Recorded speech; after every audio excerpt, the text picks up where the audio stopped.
Welcome everyone to Everyday Talk podcast. I'm very excited for today's episode because he's a personal friend for almost a decade now. Today's guest is Dan Wolwitz. He's a realtor, CPA, and CFP based in Salt Lake City, and the director of tax strategy at Halifax Advisors, a boutique accounting firm in Highland, Utah. Dan spends most of his time helping clients at the intersection of real estate and tax planning. As the chief tax strategist for Legally Mine, he also speaks nationally on tax strategy, asset protection, and business entity structuring. 10 years ago, Dan landed in the United States from Brazil with $500 to his name.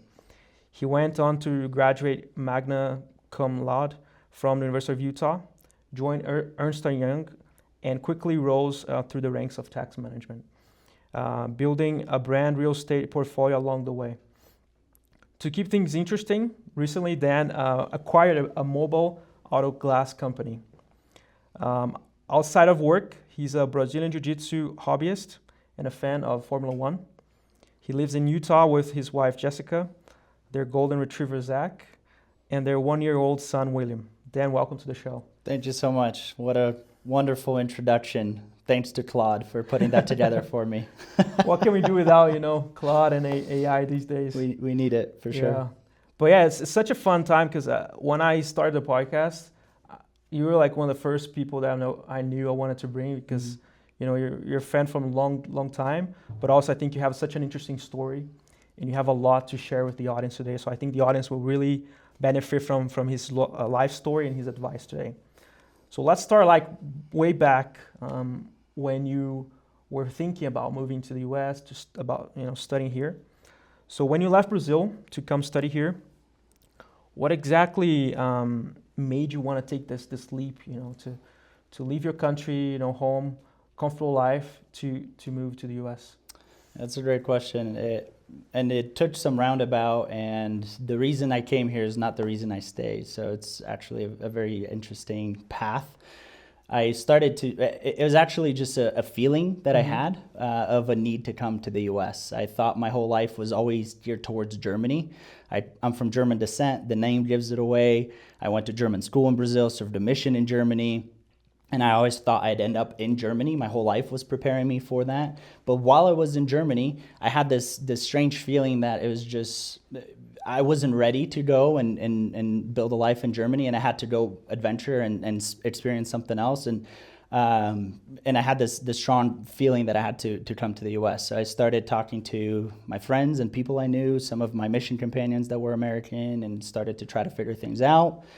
And it was crazy how everything just kind of lined up extremely well, and all the pieces of the puzzle just kind of came together so seamlessly that it made the transition really nicely.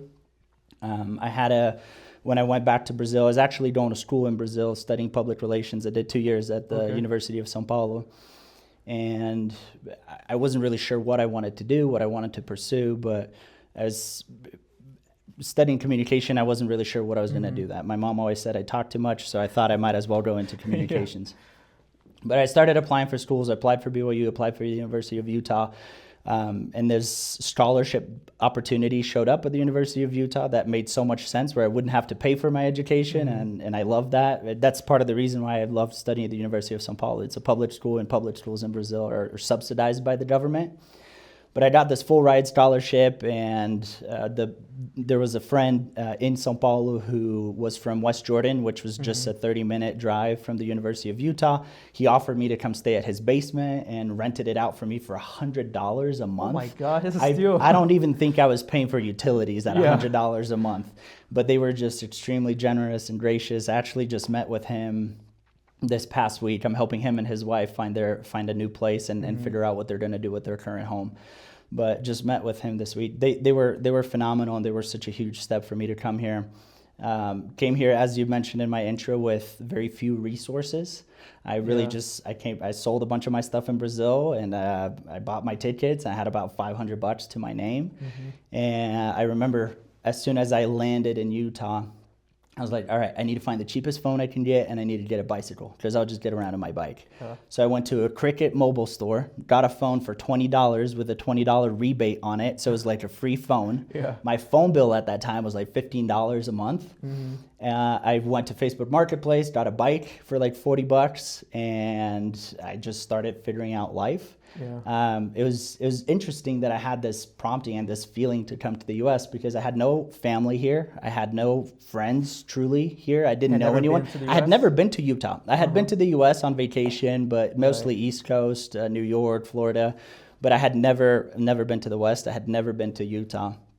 And taking this decision to leave my schooling behind and come to a brand new country, brand new place was quite terrifying in a way, but it just felt right. And I knew I wanted to go study something in business. So I applied to the business school, started studying business. But it's been this really long, crazy journey where had to figure out how to get by with very little up front, and has turned into this wonderful life and blessing for me and my family. For sure. That's an amazing story. And I'll probably deviate from my stories just as I'm so long-winded and I'm talking a lot. So if you need to gear me back, feel free to do that. No problem. Yeah, that's awesome. I've gone through the same thing, coming from Brazil, and had some friends, but I feel like I sacrificed a lot. For you, what are some things you sacrificed?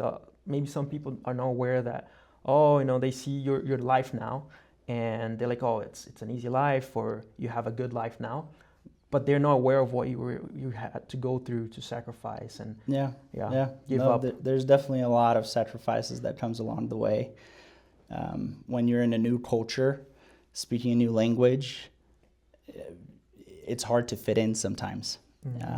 For a long time, I felt like I didn't have any friends. There were many, many nights throughout my first year that I was just alone, in a way that kind of served a purpose for me because it gave me a lot of extra time to study.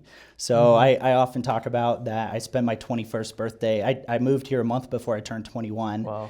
And I spent my 21st birthday, it was a Friday night, at the library at the University of Utah studying by myself.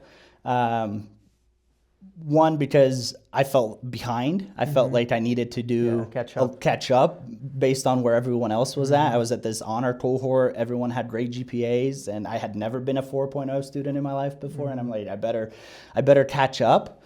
But part of the reason why I was there is simply because I didn't have any friends, and I didn't have anyone who had invited me to go out. Nobody really knew it was my birthday, so I just went to the library and spent my 21st birthday at the library studying. I asked myself many, many times, what have I done? Like, what am I doing here? I am just this Brazilian kid trying to fit, and that can feel really, really lonely many times. And that's something that's no longer true, right? I've made some of phenomenal friends, and I've built a family here in Utah, and Utah feels like home to me. Yeah. But along the way, it's there's a lot of little things that it's just hard, right? Yeah. Something that even to this day, it's hard for some people to understand that. But now that I've had a kid a year ago, not having my parents present day in, day out, not having my parents be part of my kid's life, that's like the hardest thing for me nowadays, and that's why it's just like figuring out, all right, how often can I go back to Brazil? How often can I bring my kid to be with my parents? How often can I bring them over? Because your sister is here as well. My sister's here, and but my parents are still back home, and I still have a lot of friends back home, and that's something it was hard earlier too along the journey, right? Not having that support, not being able to just go home and get a home cooked meal. Right, Brazilian food. There was no Mom's such food. That's right. Grandma food.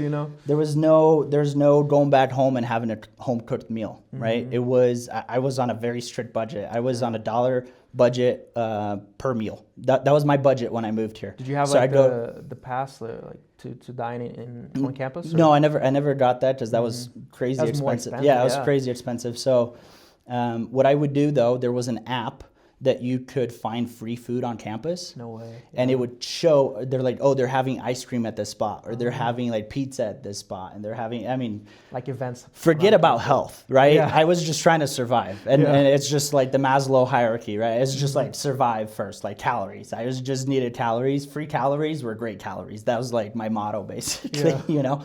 So I was always using the app to find free food on campus. And then when I went to buy food, I'd always buy the Campbell soups at Walmart. They used to cost 68 cents back then. I mean, they're almost $2 now, I think. Oh, but gosh. like Inflation. They used to be like 68 cents back then.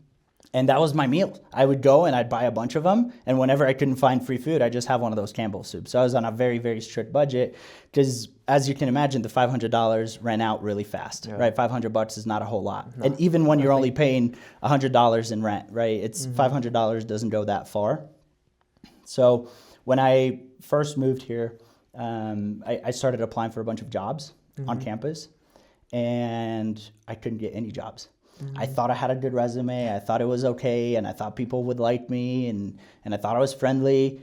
I didn't even get one callback. I probably applied for like 50, 60 jobs for my first 2 weeks here in the U.S. And I started to get really desperate because the $500 were running out. Yeah. So I had the luck of running into the dean of the business school, who asked me, hey, was it Randall? Dean Taylor Randall. He's currently the president of the University of Utah. But he asked me how things were going and how my experience had been. He knew I was one of the scholarship recipients that had come to the U this year.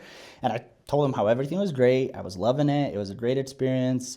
But I was terrified that I was going to have to go back home because I didn't have enough money to pay for next month's rent. And I couldn't get a job, and I was applying for jobs. And he was very gracious to introduce me to his assistant, Teresa Nelson, who then talked to me and Kevin, another Brazilian friend who came at the same time. And they kind of essentially just took us in and said, all right, you're going to be dean's interns. They just gave us a job. They essentially almost made up a job and gave us a job to start working on campus. And that was really a catalyst for my career, because what we were working with was with recruiting and companies and making sure that companies were recruiting students on campus and that we were placing students with these companies. So I learned how to write a professional email. I learned how to prepare my resume, how to interview, how to actually get an interview when you apply for a job. So it turned out to be this phenomenal catalyst for my career and my time here in the US. But it was just, I mean, the sacrifices that had to go into that and learning that were huge up front. Yeah, so many life lessons there. And it's interesting when we go through that, like you prepare yourself to help others that are coming, you know, because I speak that because a year later, myself, Christian, another friend, Daniel, Damiani, so we all came together and you helped us so much, you and Kevin. So I think really that really prepared you to also help people along the way. And I know you are very engaged in giving back, you know, as an alumni, to give back to people. Yeah, so really, I think, you know, God really prepares us to help people, you know, giving back. So absolutely, no doubt about it. Yeah. So you mentioned that you weren't always a 4.0 student. That's right. How was that? Because you in the introduction here, you're a magna cum laude student. I remember you always the dean's list. Tell us more about how was that struggle, and how were you able to, maybe skills that you developed to become like this stalwart student? Yeah, that's true. I was not a 4.0 student. I enjoyed having fun and being social. And that's something I didn't have the privilege of doing when I came here to the U.S. One, because I didn't have any friends, but two, because I just had to outwork study, people. So I had no idea that if I would ever be a 4.0 student, right? All I knew is I'm in this honored cohort at the business school.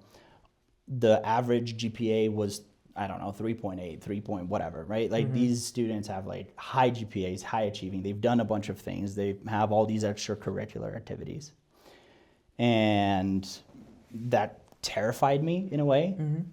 So the only thing I knew how to do is work hard. And that's kind of what I did. So I just put my head down and I started to work hard.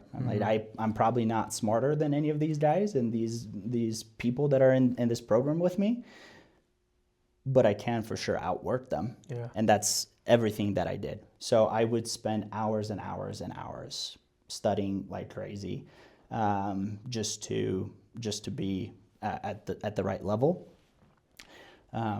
My first year, I took a class that was called,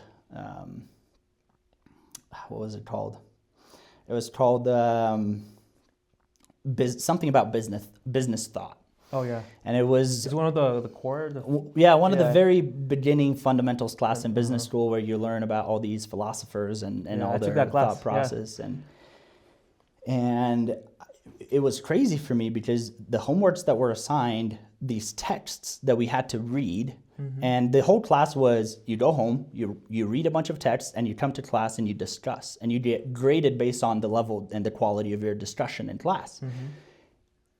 It would take me 8 to 10 hours to get through one of those texts. I would try to learn it, and hey, we didn't have AI back then, right? I can just copy paste it into Claude and say, hey, give me a summary, give me some good discussion ideas. There was not such thing back then. You had to read it and you had to understand it, and you could maybe Google and try to see what people are talking about it or thinking about it, but a lot of these texts are just very difficult texts.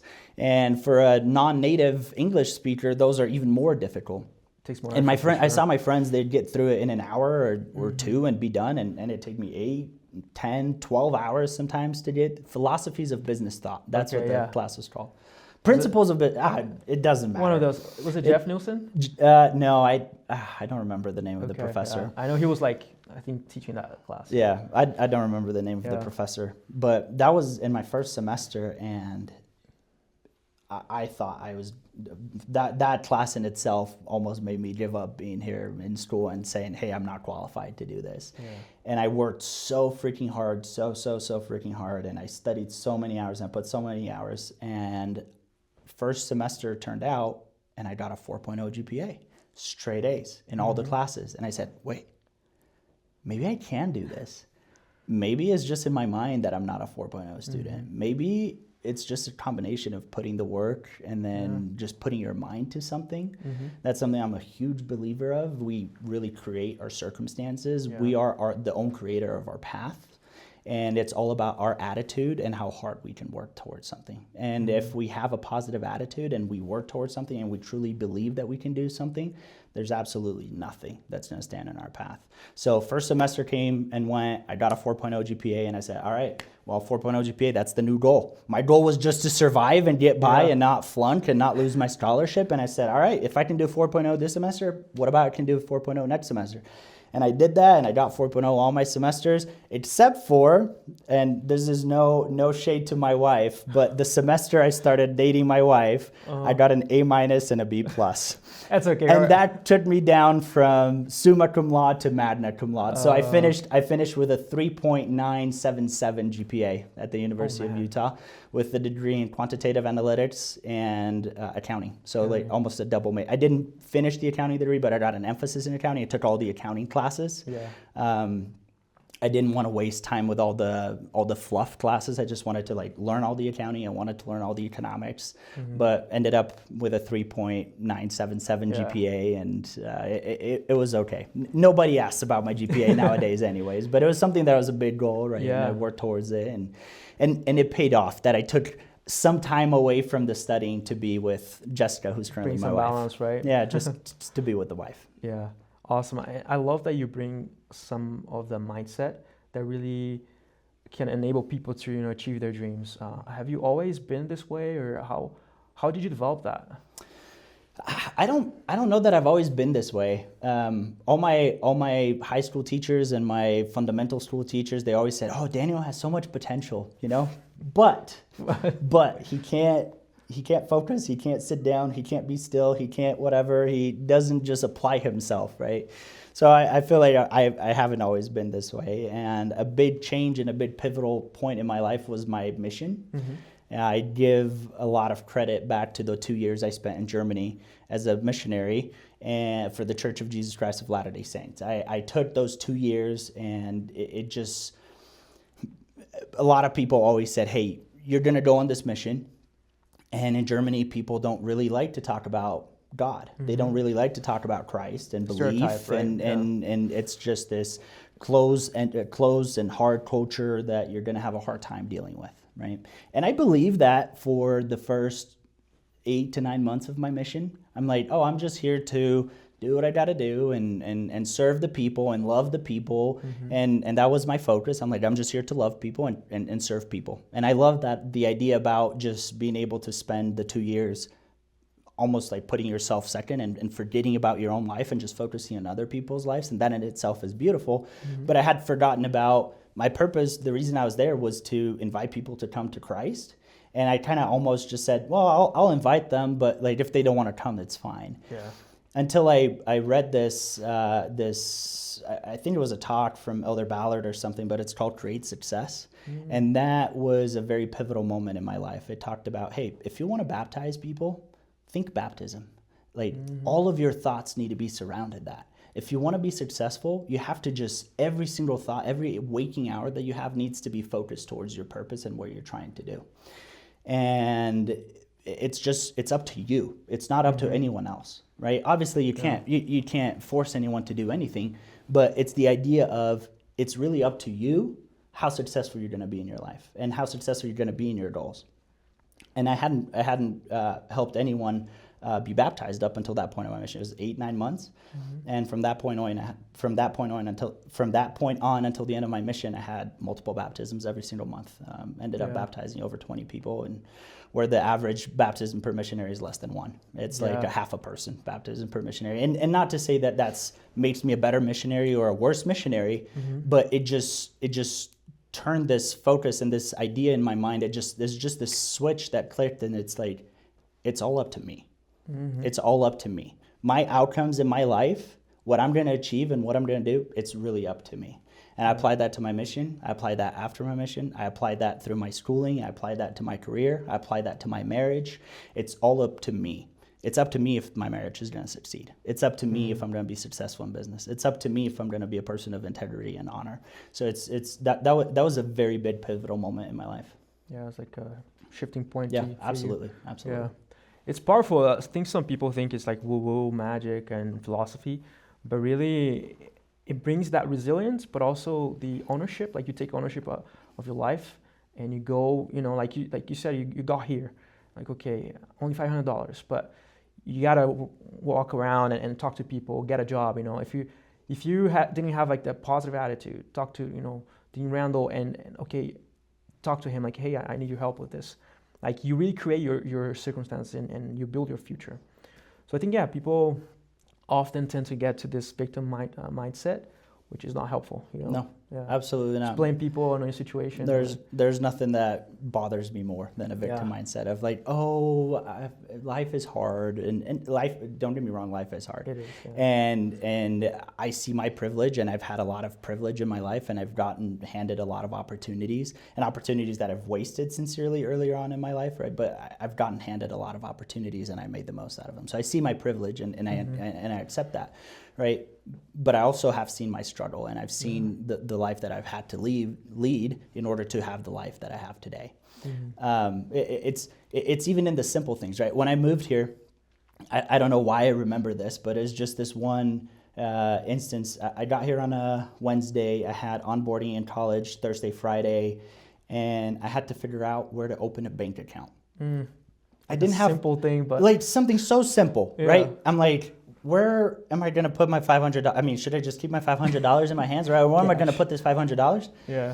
And I didn't have parents. I didn't have friends. I didn't have anybody to ask. Like, where do I go and open a bank account? Like, as simple as that. Yeah. So I took my bike. I went downtown, and I went to every single bank that was open on a Saturday. I went to every single bank that was open, just biked from one to the other, and said, why should I open a bank account here? Why should I open a bank? And I talked to so many places until I was like, oh, I like these people. They gave me a good answer.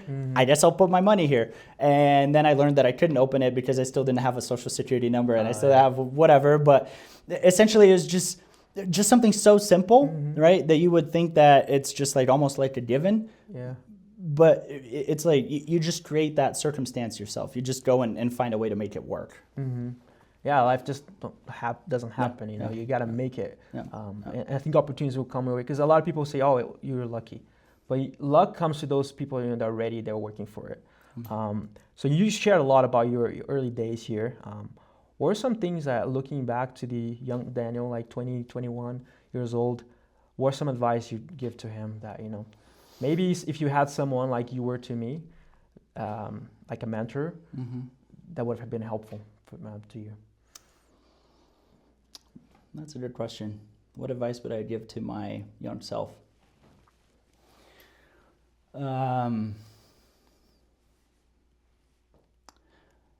That's an advice for my young self, but also to my current self in a way.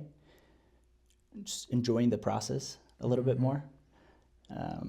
My last 10 years here in the US, I've been so focused on, I need to succeed, I need to make money, I need to build a career, I need to be successful, blah, blah, blah. I've been so focused, so targeted towards my approach of life that in a way it almost, I forget to like smell the roses, as they say, right? And stop and smell the roses. For the last 10 years, I fully neglected my health. I've neglected probably friendships, and I've neglected a lot of different things, right? I probably could have spent more time talking to my parents. I probably could have spent more time with my family. I probably could spend nowadays more time with my kid and my wife, right? But it's something that it started back earlier when as well, like when I was in college, I was just so focused on like, I have to study, I have to be the number one, I have to be the best, I have to like get these grades, I have to get a 4.0. And I mean, my world was shattered when I lost my 4.0 that one semester. So maybe an advice that I'd give my younger self to start to keep in mind earlier on, and something that I'm still struggling and figuring out right now as I go through, is just enjoying the process a little bit more, enjoying the journey a little bit more, taking time to take care of my health, taking time to go to the gym, taking time to like hang out and have a good time with your friends. Like it's okay for you to like enjoy that process and enjoy that journey. It's not just about like what's next. So it's something that if I could go back, I'd say, hey, keep that in mind earlier on. Like you're gonna appreciate it. And it's something that I've been trying to be extremely intentional with this year.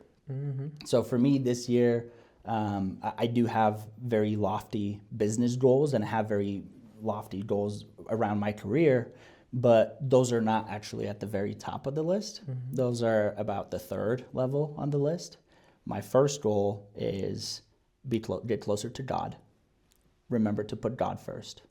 It doesn't matter. And we're doing, my wife and I were doing that together through a couple of different ways. And right alongside that is my goal to be with my wife and be more intentional about the time with my wife and my kids. So it's like God, wife, and kid. Like those are all like number one, figuring out how to be very intentional about that. And then number two is taking care of my health. And there's been multiple times this year that I've chosen, and been mindful and intentional about, I'll take care of my health. It's okay if I lose this deal. It's okay if I don't answer this client's phone call. It's okay if I get back to this email tomorrow, not right now, immediately, because right now I'm going to go to the gym and I'm going to take care of my health. But it's something that's very, very hard for me to do. It's very hard for me to turn off that dial and to just dial it down, that focus on success, to focus on what truly matters, and taking the time to really enjoy the journey and enjoy the path. I love what you said, because you know your priorities, what's important to you, and you put them at first in your list. And often if that's flipped, you lose what's most important to you.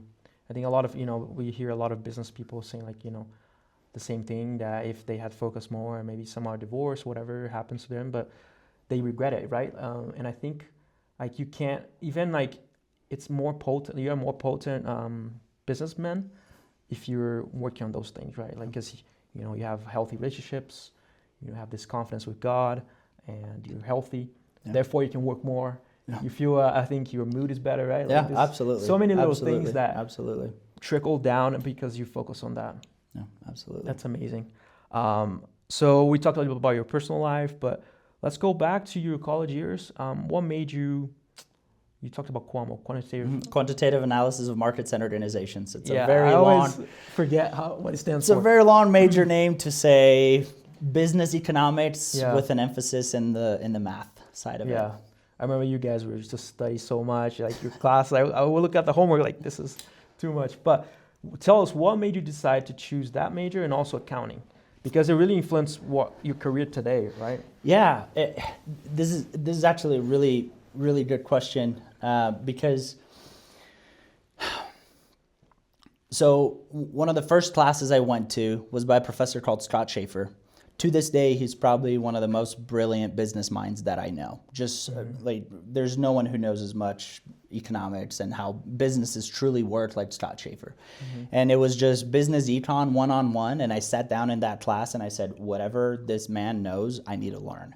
So he's the one who actually started this quantitative analytics major at the University of Utah. So I said, if there's a major that he's fully sponsoring and he's the one creating the curriculum and the classes for it, I need to be on this one because I need to learn what this guy knows. And that was a phenomenal decision because it taught me so much about how businesses work, the engines behind it, and what are your levers? How can you, what's the personnel side of levers, right? How can you use the people in your entities? How can you use, what are the levers you have to generate value inside of a business? How do those really work? How do you quantify those? How do you price something correctly when you're going to market, right? So just extremely valuable business concepts around how to make a business make money, right? Really great experience. Love doing that. So that was right from the get-go. As soon as he announced that major, I said, all right, I'm all in. I'm doing this. So we were the guinea pig. We were the first cohort to go through the major, and there was lots of learning in the process. But it was awesome. And then I took an accounting class. And at first I actually struggled a lot because the vocabulary was so different. I didn't know any of the accounting words in English. I didn't know what an asset or a liability or revenue, profit, cost of goods sold, owner's equity. I didn't know what any dividends, I didn't know what any of those words ever. I had never heard those in my life. Yeah. Right. So the first couple of weeks in that class, I thought that was it. I'm done. I'm doomed. This is where I fail. Right. But still, went to office hours, went to TA hours. I treated TA hours all my college life as regular class hours. So I would go to all my classes, I'd go to all the TA hours, and I'd go to all the office hours. I was a very annoying student because I was always there. And they're like, all right, what questions do you have? I'm like, I don't have any, but can you teach me more? Can we talk more about this? And can we get better at it? We practice this? Can we talk about how we do this transaction on the other end of it? And that turned into a great asset because it just helped me so much quicker learn the vocabulary for accounting. And I had this wonderful TA, his name's Ryan Bonifacio, and he was like, hey, if you want to get an A in this class, I will help you get an A in this class. So I'm like, all right, bet. So I went to his TA hours every single time, and he taught me accounting, and he taught me what those words meant. And I realized that once it clicked, it was just a new language. I had already learned German before. I had already learned English. I had already learned Spanish. So it was like, oh, this is just the language of business. This makes so much sense. So I just focused on learning the language, and as you learned the language, everything just clicked.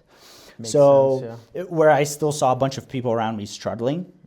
So as a foreigner in a new country, when you see that you have an edge, and when you see you have that little bit of an advantage where it's like, oh, this is actually not that complicated. You just need to understand this language and then apply it.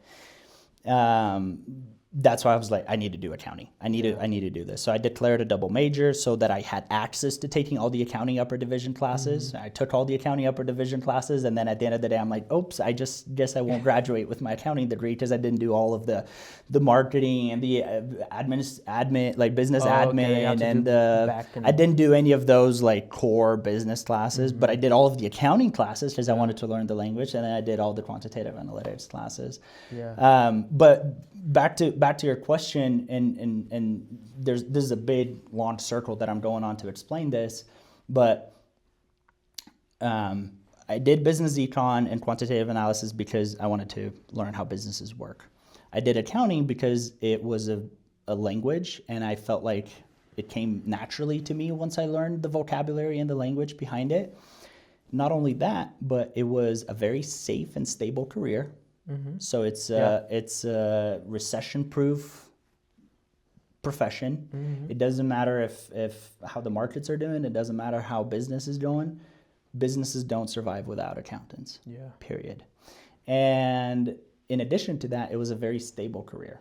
A lot of accountants are retiring as well. A lot of accountants are retiring. It's really hard to find good accountants nowadays. And I mean, we have a really hard time hiring good people to come work with us nowadays as well. So I'm on the other side of the table now, just trying to find good people to recruit. But the reason why this is interesting is part of my focus on accounting was that stability and that career. So it's like, oh, I'm going to go work for a big firm. I'm going to climb the corporate ladder. I'm never going to be out of a job. It's just got to keep doing a good job, and you're always going to have a job. And then you retire making millions of dollars a year through your pension, right? It's a very, very safe. You can essentially predict very, very well. And I loved that stability. As a new kid, right? As a Brazilian kid and not knowing. Not only that, but a lot of the big accounting firms, they will sponsor you for a work visa. So I'm like, all right, I need to do this. And I started actually interning with Ernst Young really early. I started in my sophomore year. So I interned for them in my sophomore year. I interned for them in my junior year. And I worked part-time for them as an internship. We had to be CPT compliant, right? Yeah. But I interned for them part-time throughout my senior year. And because I already had done Cuomo and accounting, I had enough credit hours to be eligible for a CPA license, so I never had to go and do my master's. No way. So usually you'd have to go back and do a year's master's. That would have been $50,000 and 1 year less working. Save so much money, yeah. So I was able to save a bunch of money, start my career earlier. I had enough credits. I was able to get my CPA license. But it was just very stable. And then they sponsored me for a work visa. I got very lucky to be selected in the lottery. That's another thing that anyone who's not an immigrant in this country can't understand. Yeah. The fact that you can work so hard, you can be the number one in your class, you can have a 4.0 GPA, you can be the number one hire at the firm, you can be literally the one person that this firm wants from all of their recruiting pool. But your whole life is dependent on the outcome of a lottery. Yeah. To get a work visa. So much stress and anxiety. You have the best accountants at EY preparing your documents. You have this $55 billion firm behind you. And if you don't get lucky to get drawn into lottery, bye-bye. Yeah. Just straight back to Brazil. Go back. Yeah. Right. So that's something that anyone who's not an immigrant and wants to talk about immigration policies, we're definitely not going to get political in this podcast because I'd probably lose all my followers. But not that that's the reason, right? But yeah. But when you talk about immigration and immigration policies in the country, it's very tough because no one knows how that feels. To have your whole life depend on a lottery outcome. Everything you've been building and working for and working so hard towards, fully dependent on a lottery outcome. That's something that's a challenge being an immigrant in this country. It is. And I'm assuming, actually I know you took all that resilience and that grit to EY, right? Tell us more about that journey. You're not there anymore, right? Like when did you leave the firm? And tell us more, like how did you get promoted, and you did really well there. Tell us about that process and what drove you to become that example there. Yeah, I love my time at EY, and I love the leadership I had at EY. Kevin Editor, the partner in the Salt Lake office over the tax practice, he is probably one of the greatest mentors I've had ever, period. A phenomenal leader, a leader that anytime where it got hard for me, and I didn't know where else to go, and I didn't know what else to do, I could come to his office, I could sit down, and I could be myself. And I could tell him, hey, this is what I'm thinking, this is what I'm feeling, this is what I'm going through. Help me see the big picture. And he'd always just so patient with me, just help me take a few steps back, help me look at the big picture. So I'm incredibly grateful for my time at UI. Also, because they're a big reason why I'm still here, why I'm still in the U.S., right? They believed in me really early on. They let me keep coming back for those internships. I put crazy hours on those internships because they'd pay time and a half. And I was getting paid a lot more than I could get paid as an international student on campus while I was working on my internships. So I was putting like 60, 70 hours a week as an intern. And people are like, dude, what are you doing here? It's like 8 p.m. on a... Interns don't do that. Yeah, it's 8 p.m. on a Friday. Like, what are you doing here? Go have fun. Go to happy hour with everyone else. Go do something else. And I said, no, you don't understand. I depend on this money to survive the rest of the year. Like, I need to make, like, I need this time and a half. So give me all the projects you have. That's besides the point right now. The point being, I started really early on with them. I interned with them. I had this good relationship. I met all these people along the way. I mean, it was almost an 8-year journey total, right? They've been with me from very early on since I came to the U.S. And they believed in me. They sponsored me. They applied for my visa. They got me my work visa. They allowed me to stay here in the U.S. It allowed me to start building this career. They gave me every opportunity I could have possibly asked for while I was with UI. I said, hey, I'm interested in machine learning and applying some of my machine learning skills from college. That's something I did very different than all the accounting majors to work. And they're like, all right, let's go find you a project so that you can do machine learning. Yeah. So they gave me every opportunity I wanted. They gave me so much exposure. I had a phenomenal time there. The interesting part and a little bit of a pivot was exactly that point of, hey, I'm here because this is a very safe path. This is a very safe journey and a very safe career. But for someone who is hungry and wants more, being an employee doesn't work. Yeah. You can only go so far. Yeah, because you're capped. Yeah. So I kept running into the issue of getting capped on my pay. I'd get the highest raises, the highest bonuses, always get the highest rankings within my peer group, and then I would very quickly cap. And I'd hit those caps, and I couldn't pass them, and I couldn't make more money than the cap. And then I was so dependent on how the firm did, and my bonuses were so dependent on how the firm did, on things that I didn't even have control over. Right? I could be the best performing person. There was a year I saved one of our clients over $55 million in taxes, and then at the end of the year, they're like, "Congratulations, you did so phenomenal. This is a great year. You're top of your class. Here's a $7,000 bonus, year-end bonus." I said, wait, what? Like, I saved him $55 million. Where's so it started to raise that question in my mind of, is this really what I'm gonna want to continue building towards? And it's no fault of their own. When you're such a large enterprise, you need to have those pay policies in place, and you need to cater to the masses, right? You need to cater to all of your employees. UI has 300,000 employees, right? So if you don't have very, very rigid structures, you can't just be making exceptions. So you need to have all these very rigid structures, and that's fine. And that works for most people, but not someone who's hungry and wants more, right? So while I was at EY 3 years ago, I decided to get my real estate license. I had actually I bought my first property on my second paycheck from UI, so that's a whole different story. But I started investing in real estate while I was at UI. I was always very passionate about it. I always really wanted to know more and learn more, and I've always wanted to invest. I spent a lot of my time in college trying to buy real estate. I couldn't buy real estate because I didn't have income. Yeah. So that's a problem. Surprise, surprise. The bank is not going to give you money if you don't have income. Yeah. But part of that was I started learning and I got my real estate license while I was at UI. UI used to give us the 4th of July week off from work. So that's nice. So we had a summer break and a winter break at UI, but they gave us the week of the 4th of July. So Friday before the week of the 4th of July, I started studying for the real estate license, and it's 200 hours of learning. Oh my. I started on Friday. I studied all day Friday, the whole weekend, the entire week. I was studying like 15 hours a day, the entire week, the entire weekend, Monday, Tuesday, and I was done by Tuesday. On Wednesday, I scheduled my real estate test, and on the next Friday, I took my real estate test and passed my real estate test and got my real estate license. So UI gave me, every time that I had downtime, it was like, this is not downtime. This is go time. Yeah. This is me time. This is invest in myself time.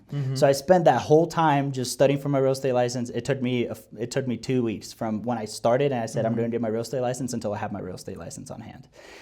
And that was such a cool journey and such a cool experience. And I started to just talking to family and friends and doing my own deals and say, hey, like I'm looking to buy my next investment property. What am I looking for? How am I going to do this? Learning how it really works, learning the behind the scenes, right? Because I had a realtor who helped us buy our first couple properties. But we went all in on buying these. I went all in on getting my license, and I started helping friends and family. And by my second year in having my license, I made more selling real estate on evenings and weekends than I did as a tax manager at Ernst Young. Wow. So that was a click for you. So that was a huge that was a huge click. And I'm like, wait, there's something wrong here. Yeah. I'm spending you found something 10 to 15 hours a week on real estate on the side. And it's something that I love. I'm extremely passionate about. And I'm making more money doing that than as I am as a year, like as my second year as a tax manager at Ernst Young. And I'm making more as one of the higher compensated tax managers at Ernst Young. And I started doing the math, and I'm like, how long it would take and all that stuff. And at that point, it didn't matter how much respect and how much love I have for EY and for my career and my time there. When that clicked for me, it was just a matter of time and drafting my exit strategy for me to leave EY and go do something else. That's awesome. I love that you took the downtime as go time, because like a lot of people, you have to enjoy life, but also like if you have a goal in mind, like research about it, talk to people that have done it, that have achieved it, and then put in the work, right? Tell us more about like your initial interest on real estate. When did it start? And you share like how you bought your first property, second paycheck. Tell us more about that, because it really shaped your life today.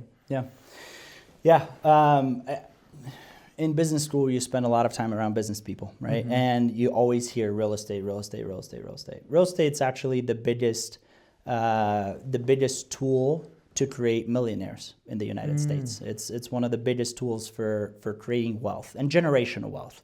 There's a lot of tax strategies around it. There's a lot of other strategies around it. Obviously, I know a lot more today than I knew back when I started buying real estate. But I had always just heard so much while I was in business school, and I'm like, I just need to buy real estate, I guess, right? That seems to be the answer for things.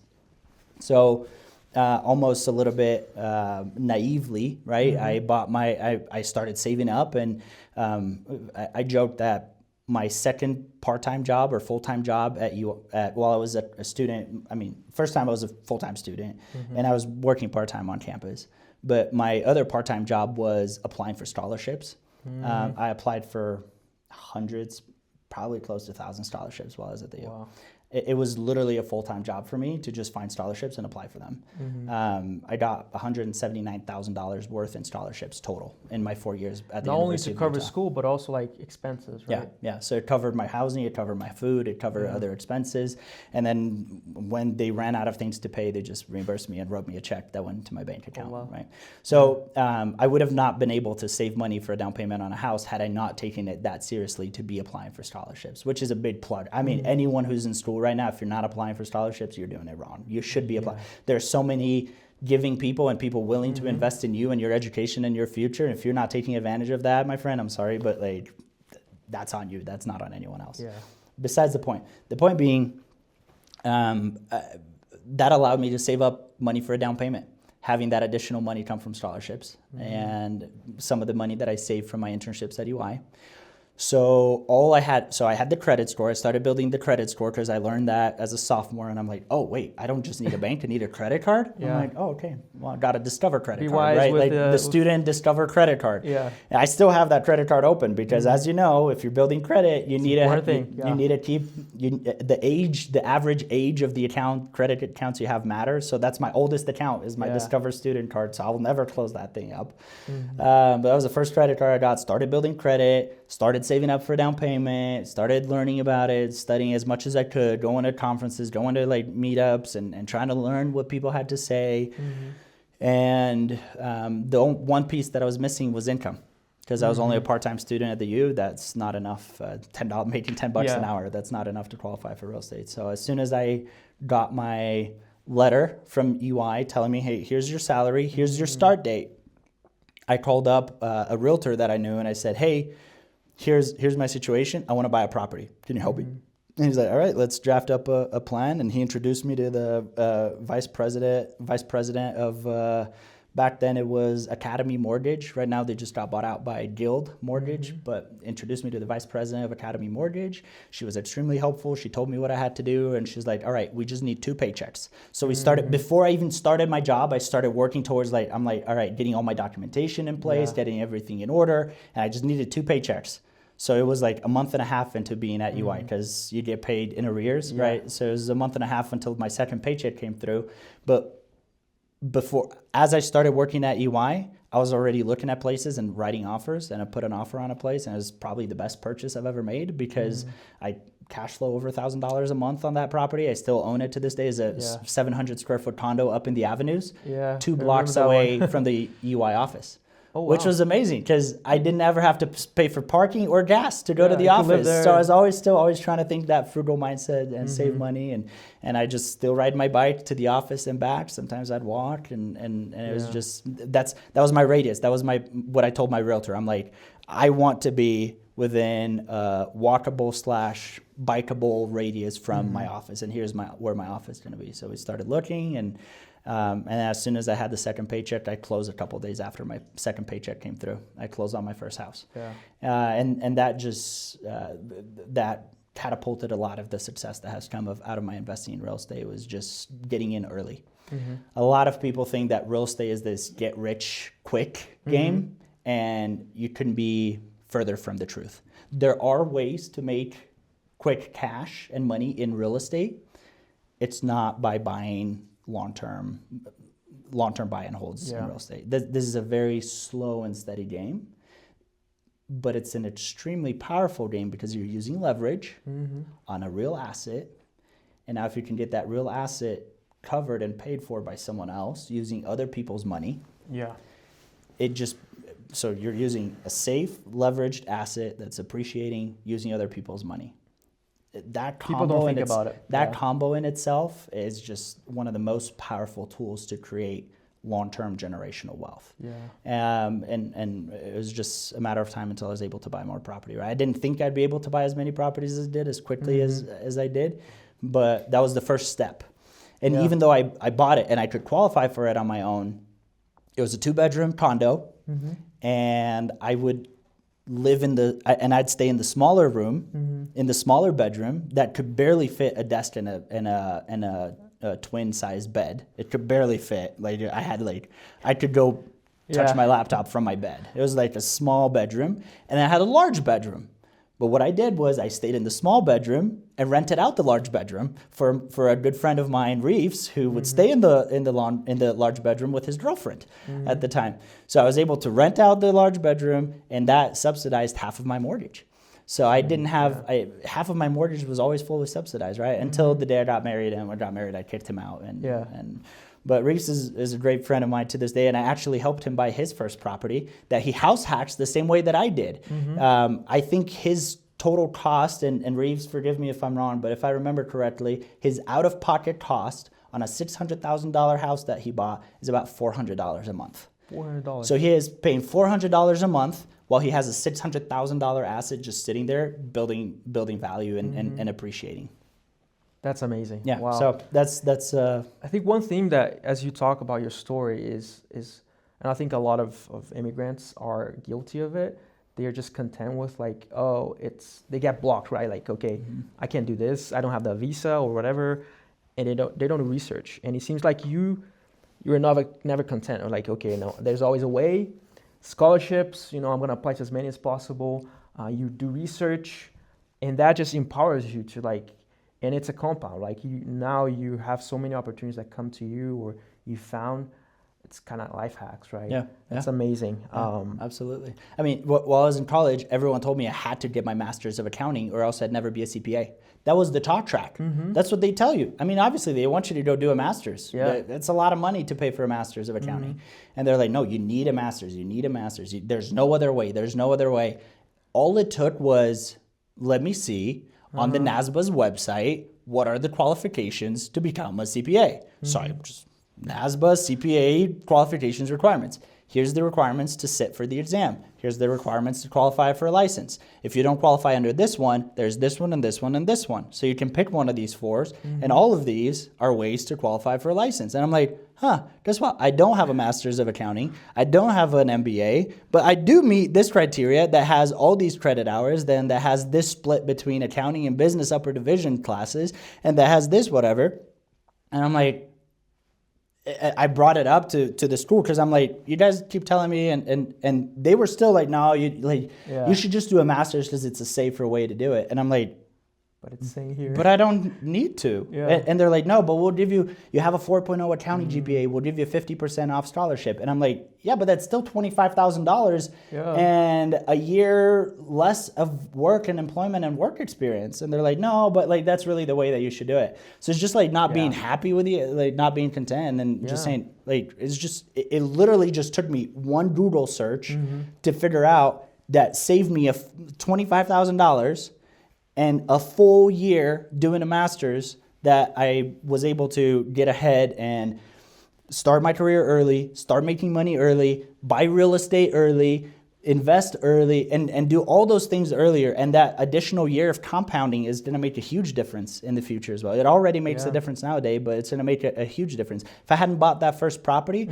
after that, when COVID hit and everything went crazy and the real estate market still hasn't fully recovered since COVID, I mean, the second house I bought actually at the very peak of the market. I'm still $50,000 upside down on that home, right? But if I hadn't bought that first one right, all the homes I would have bought would have been in a worst case scenario. Yeah. So it's just like that one Google search allowed me so much. It just built this entire sequence of events that played in my favor from like a long-term financial wealth perspective. That's amazing. Like looking backwards, you like, wow, that was a smart decision. Yeah, you made. I'm sure really glad I did it that way. And I mean, sure, do I not have a master's of accounting? Sure, nobody asked me about it because guess what? I've been practicing accounting for 10 years. Yeah. And I know what I'm talking about, and I know how to do it. And I have my CPA, and I have my CFP license, and I'm a realtor, and I've done this, and I do it every day for business owners. So it's like it doesn't make that much, the same way that people don't ask me about my GPA nowadays, right? Exactly. It's more about what you know and being really good and getting really good at what you do. Showing you're qualified and you're good at what you do. Yeah.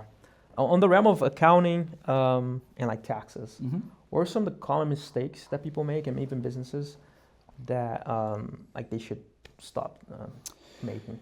Oh man, where do we start? How many hours do we have for this podcast? Right? Yeah. So many. Wow, so many. Maybe like top 3 or something. Yeah, like very like. I mean, I can probably summarize the gist of it in the sense of it's the lack of planning. You just get into something, you just do something, and you don't plan for it. I see that in real estate, I see that in tax, I see that in financial planning all the time. I have a client who came over to talk to us and said, hey, I'm looking for a new tax guy, a new tax strategist. Can you help me? And I started to dig at his stuff and understand his situation, and he had sold a company. They were very successful. He had a $4 million capital gain from selling the company. Great money you could go retire on, right? Yeah. And I'm starting to like put all the pieces of the strategy together. And then once he's sending me documentation, I'm like, wait, you sold this last year, not this year. He's like, yeah, last year. And I'm like, there's nothing else we can do for you. 12/31 has come, like December 31st has come and gone. Your planning opportunity's closed. You have nothing else that you can do other than write a $600,000 check to the IRS. That's painful. So that is an extremely painful thing because of the lack of planning, right? How would you think of like selling a business without first talking to a tax person and understanding the implications? There would have been hundreds of opportunities and ways for us to do that, to defer those capital gains, to shove them into lower brackets, to use different types of strategies. Like there would have been so many strategies that we could have used if we had just been proactive. So I get that a lot of new business owners, as they're getting started, they don't have the capital to invest, and they don't have the capital to pay like a retainer fee with a tax strategist that's gonna help them set it up correctly. But there's a lot of people that are willing to just just give you a little hint and at least point you in the right direction. I offer 15-minute free calls all the time. Yeah, do I charge $550 for my hour? Yeah, I do charge $550 for my hour. But I offer 15-minute free calls. So just book a 15-minute free call on my calendar. Worst case that can happen is I tell you, you're doing everything right. Keep going. Yeah. But there's so many ways that I can very early on, even when someone doesn't have the funding and doesn't have the money and doesn't have the cash flow coming in and can't justify having a tax strategist on retainer, there's a lot of people willing to just point you in the right direction and say, hey, this is what you should do now, so that when the money starts to come in and when the business is successful, you're going to be set up the right way and you're going to be structured the right way and you'll be a lot more successful. So I think the biggest issue is people just thinking, oh, there's no resource, there's no way I can do this, I can't afford this, and then not being proactive about their approach from a tax strategy perspective, from a real estate planning perspective, from a financial planning perspective. Okay. Seems like it's a worth investment. I'm very biased, exactly. but yeah. Like if it's one of those things like, okay, think on the returns that you're gonna get. Is it worth, like you said, like all the expenses that you're gonna have now, but the amount that a tax strategist can save you. So okay, if they're not like able to, like you said, a lot of accountants offer free advice. I'm sure we can find a lot of good things online, but if you can rely on a professional. So what other cases, like it seems like having an accountant to work with you would be more for a business? Like when do a person actually need to seek an accountant? Yeah, that's a good question, right? And I think it depends on the level of complexity, what you have going on. If all you're doing is you have a W-2 job and you have maybe a mortgage on a house and your biggest decision is, do I itemize or do I take the standard deduction this year? Yeah. There's not a lot of planning to be done there, right? But even but when you start, the issue becomes as you're making more money, right? Once you're at a 37% marginal tax bracket, every single additional dollar you're making is getting taxed at 37%, right? So if you have a single individual making over $300,000, it's really time to start getting proactive, even if you don't have a business, even if you don't have real estate, because maybe you should be buying real estate. Yeah. Maybe you should be investing in a couple of different tax strategies that are going to give you leverage and are going to give you future returns, but are also going to minimize your tax liability. And it's not about just paying $0 in taxes, right? I mean, it's great, and people get all excited when we could bring their tax bill like super, super low and get them. But it's more about optimizing those strategies so that we get them into that 10 and 12% tax bracket where tax doesn't really hurt as bad. And then just saving those higher dollars from being taxed at the higher rates. Because think about it, those higher dollars that you're making, the ones that are getting taxed at the highest rate, those are the hardest ones to make. Yeah. You're taking more risk for it, you're spending more money on it, you're taking more liability, you're hiring more employees, you're having more more leverage, more your health, like you're doing all these things, you're putting all that, and the more you put into it, you're getting proportionately a little bit less out of every single dollar that you're making, right? So when that's the case, and when you're starting to get into the higher tax brackets, it makes a lot of sense even for someone who's just on W-2 to start getting proactive, because there's a lot of different options even for W-2 employees to save on taxes. For a business owner, they should talk to a CPA very soon. For sure. As they're setting up their business, preferably, because there's a lot of things that can affect you very harshly, even if you don't make that much money early on. Oh, okay, that's good to know. So,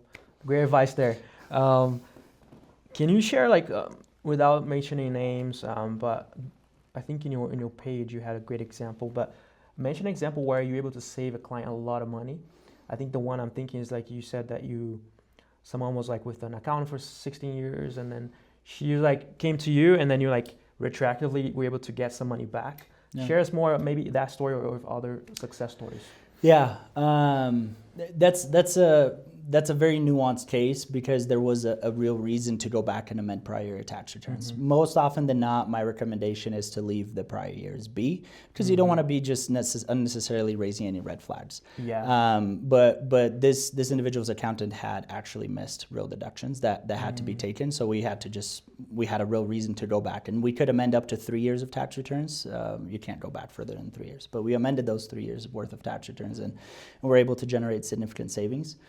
But you'd be surprised that it's probably every other conversation that I have with someone, there's tens of thousands of dollars to be saved. And it's usually a matter of how's your business structure set up? Are you set up correctly? Do you have the right entities in place? Are you paying yourself correctly out of these entities? Are you employing some very simple and legal tax strategies that can be deployed, such as the Augusta rule, where you rent your primary home back to your business, such as income shifting, hiring your kids into your business. But then in what kind of business are you going to hire them? What kind of entity? Can you hire them in an S corp, or do you need to hire them in a partnership? Right? There is just so many. You think that it's like only the people making $1 million, $2 million that need to save money. No, those people like desperately need help, because the amount of tax returns that I see where they have a $300,000-$400,000 tax bill is insane. And that doesn't have to be the case. There's a lot of things that you can do about it. But oftentimes with people making $200,000, $300,000, $500,000, there's already opportunity to save them easily $20,000, $30,000, $40,000 just from a couple of shifts and implementing some very simple strategies. That's amazing. There's so many things, like you mentioned, like hiring the kids. That's good. People wouldn't think about it. So definitely look for someone that's certified to help you. So you are CPA certified, real estate agent, realtor certified, and then a CFP, right? That's right. Tell us more. I think that's a superpower combo. Tell us more about what made you decide to go into more studying and the decision making there, and how is it benefiting you today? Yeah, funny you asked, because it's actually the reason I have my CFP license is very similar for the reason that I have my real estate license.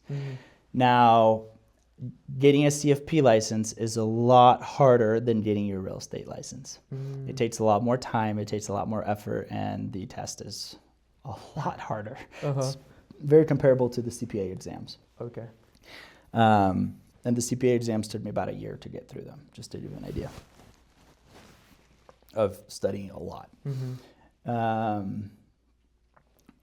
But the reason why I have my CFP license, there's CFP meaning like? CFP means Certified Financial Planner. Thank you. Yeah. That's the gold standard in personal financial planning. So anyone who wants to understand how to preserve their wealth and invest and set up their estate correctly and manage their assets properly, that's what a financial planner does. Financial CFP is the gold standard in the industry because it's a fiduciary role.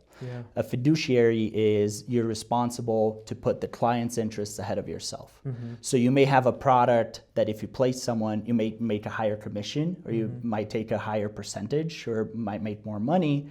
But if it doesn't align with your client's investment portfolio and strategies and goals, you have a fiduciary responsibility to put them in this other investment, right? Is it the best? So you're fiduciary. So it's the gold standard in the financial planning industry. I've always been very curious and interested in financial planning and just personal finance in general. There's a big reason why I ended up choosing tax over audit when I went to get my CFP or my CPA license and went into public accounting, because that's usually the big decision that people have you make. It's like either going to be an auditor or you're going to be a tax guy.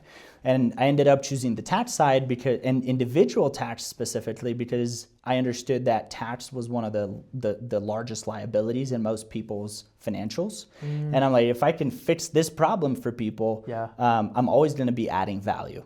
I'm not just double checking someone's work, but I'm here adding value and helping people make sure that they're not paying more taxes than they need to. The Internal Revenue Code actually says it's every American citizen's responsibility to pay the least amount of taxes that they owe legally. So it's your own responsibility. If you don't learn about it, that's your own fault, right? So that's part of the reason why I went into that tax, because I've always had that that curiosity about personal finance, and they don't teach you any of that stuff in business school, by the way. They don't teach you how to do your taxes right. They don't teach you how to invest your money. They don't teach you what to do with the money, right? Like zero. I've never had any class ever tell me like what a 401k was, other than a tax class saying, hey, this is a way that you put money away, deferred taxes or not if you choose a Roth option. There's a very roundabout way to answer your question about the CFP.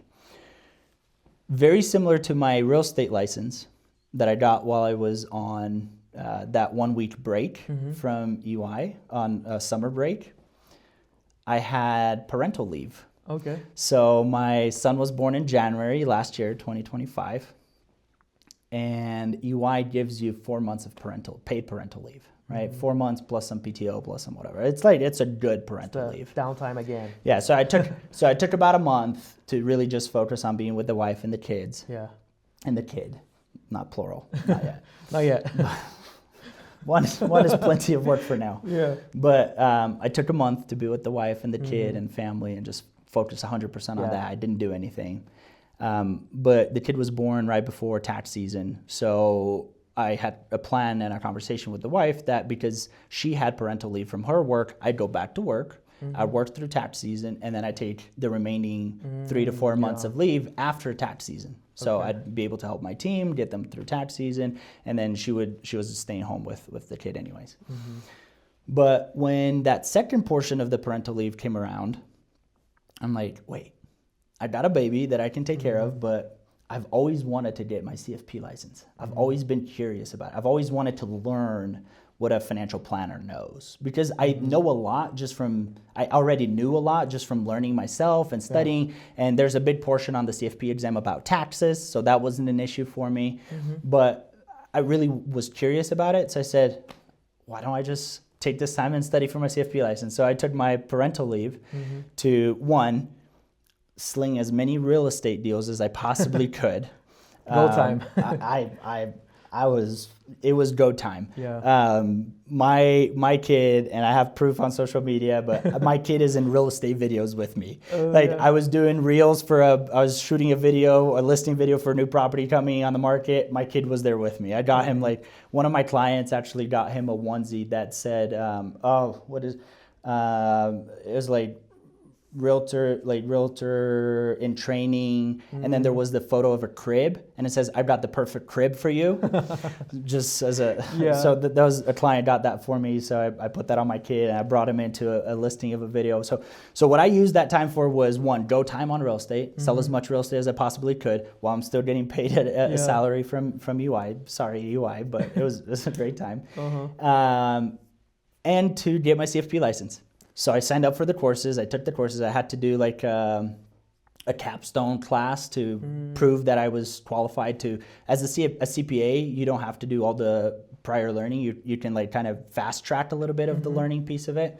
But I was able to do the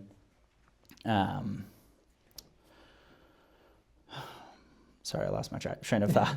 But I was able to do a capstone, and then after the capstone, I just studied for the test and took the test, and then I passed the test and got my CFP license during that time. So again, when it was supposed to be downtime, it was go time, really, right? And a big reason why I did that was, one, my passion for personal finance, but two, I see a lot of tax strategists letting the tax tail wag the dog. So people are like, oh, you need to go buy a truck, right? Your business needs a new truck. And I'm like, wait a second. So you're telling me to go spend $1 to save 30 cents? You're telling me to go buy a $70,000 truck that I don't need or a $100,000 truck that I don't need to then save $30,000 in taxes? Guess what? I'm still paying $70,000 out of pocket. That still doesn't add up. And that's a silly example, right? But it's what a lot of tax strategists out there are doing and telling people to do. So I didn't want to let the tax tail wag the dog. I wanted to, when I talk to someone, be able to holistically look at their financial situation, their financial portfolio, and help them make the best decision possible for their finances. That's awesome. I love that. It seems like you had a vision of what kind of life and profession you wanted to have, and then you, along the way, you were like, okay, what do I need to get to that point? That revelation came through the journey, right? That's awesome. And you also are a speaker, right? You travel around the country to share more about taxes and personal finances. Can you share more about that? Yeah, that's actually something I started recently, and it's been really fun. As you can tell, I speak more than I probably should, and love listening. and Yeah, we're going probably way over time already, but there is one of our tax clients who's been one of the tax clients that we've had for a long time, and they own a firm that focuses on asset protection, and they're very, very good at setting up entities and setting up structure in a way to protect assets for mainly physicians, doctors, veterinarians, dentists, professions that are very prone to lawsuits. So they're spending this company focuses on setting up these entity structures that are very, very convoluted and complex, but that work really well if there's ever a lawsuit, right? Oh, okay. So you have this pot of gold that they're building, and they're putting a lid on it and putting it behind closed doors and hiding it, and then there's 3 doors and they don't know what door it is. It's just like that type of show where it's whatever. So they're really good at doing that asset protection piece.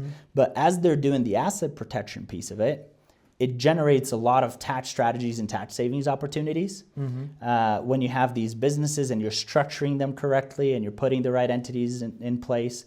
So as you're doing that, I'm going out and I'm talking on that piece of it, and I'm helping these doctors, these physicians understand how they can use these structures from a tax savings, a tax strategy perspective, how to set it up correctly, and how to do that in a way that they can save a lot of money on taxes. Yeah, that's so cool that a client brought this opportunity.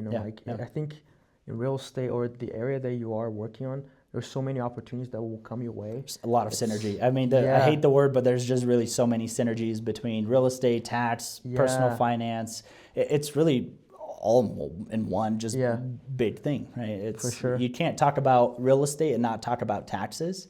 And there's a lot of tax strategies that have nothing to do with real estate, but the amount of tax strategies that are related with real estate, and there's so many ways to use real estate from a tax strategy perspective, those two just go hand in hand, right? And all of this is for the big picture, the holistic big picture, which is the personal finance. How do you set up your personal finances in a way that your money and your efforts are working for you, not against you, right? How do we, it's just teaching you to swim downstream, not upstream, right? Yeah. You don't have to work harder. It's just, I'll just work harder. You don't have to swim upstream. It's just understanding what those are and then just shifting you in the right direction so that all of your efforts, you still have that advantage of going downstream. That's awesome. Thanks for sharing all your professional background. More on the personal note, you talked about how you focus more now on balancing your personal life, but also your health. And you recently started going to Brazilian Jiu-Jitsu classes. Yeah. Tell us more on how, if there are any lessons on how you see correlating to life challenges and business, and what are some lessons you're getting from that sport? Yeah, absolutely. I'll start by saying I've never done martial arts before in my life. I don't like getting injured. Yeah. I don't like being in uncomfortable situations, right? It's just, and it's a very uncomfortable sport. I mean, you're there in close proximity with someone and they're just trying to strangle you or break one of your bones, right? So it's very, very uncomfortable and it's very, very hard. And I had never done that and I never thought I'd like it.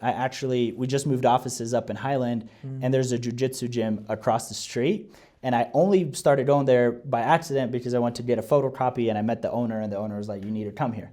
So I'm like, all right, I'll give it a try. Yeah. It's become extremely addictive in a way that, it's still hard, don't get me wrong. But jiu-jitsu is just this art in a sense that you're in a puzzle. You're almost trying to solve a puzzle with your body. You're consistently with someone, and as you move one way, they're gonna defend a different way. Yeah. And as they do that, you're thinking of the next move. So now you're trying to think of what's the next move that I can do? How can I trick them into doing a move so I can do the other move that I'm trying to do? So it's like chess. It's kind of like chess in a way that it's a very mental sport. You're not just there punching each other or whatever, and not saying that boxing or anything like that is not mental, but it's just an extremely mentally challenging sport where you're consistently trying to do it. And it's something that I'm really, really, really bad at. It's something that I had absolutely no natural propensity to do, other than I'm 230 pounds, right? I can lay on someone and be heavy. But guess what? The little guys, they were just tossing me around like I was paperweight, which is insane because they have so much technique, right? Yeah. And my weight doesn't count for anything on them. Yeah. But it's been this incredible journey where it's like this mental, and it's by far the hardest physical sport I've ever done.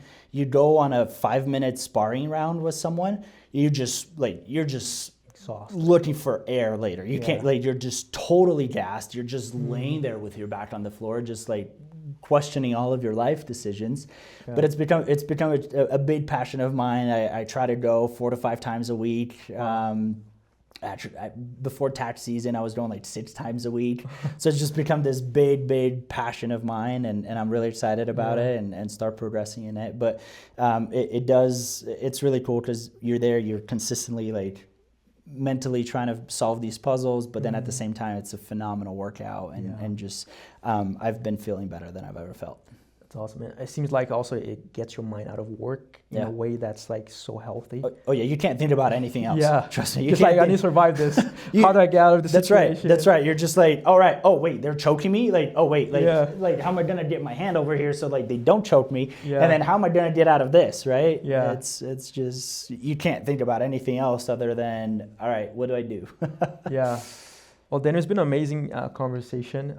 To close, I want to ask one question, where I guess a piece of advice for people, they're at home, maybe someone that's looking to have success in their school, but also if they want to plan a career like you did and more intentionally, what kind of advice you give to people right now? I don't want to be repetitive, but I'd give the same advice as what I've done, right?